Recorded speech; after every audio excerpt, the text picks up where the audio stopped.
Halo, hari ini kita akan belajar mata pelajaran Bahasa Jawa, materi tembung deskripsi.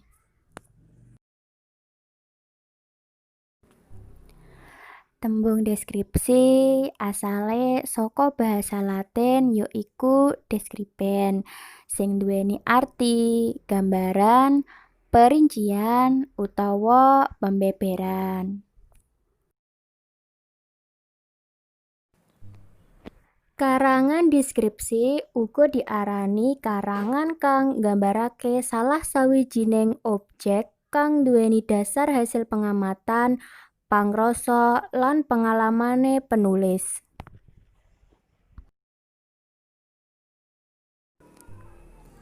Ciri-cirine tembung deskripsi setunggal nggambarake utawa mratelakake samubarang, ingkang kaping kalih panggambaran mau kanthi gamblang, ingkang kaping 3 wong kang maca kaya ngalami dhewe, ingkang kaping sekawan nggambarake ciri-ciri objek kayata warna, ukuran, bentuk, kahanan, lan sapanunggalane.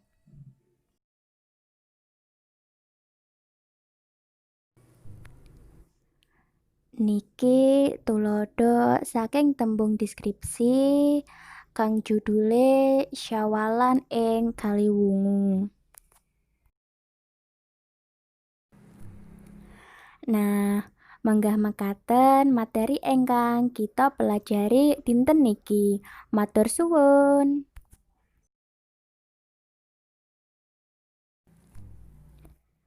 Jangan lupa like and subscribe.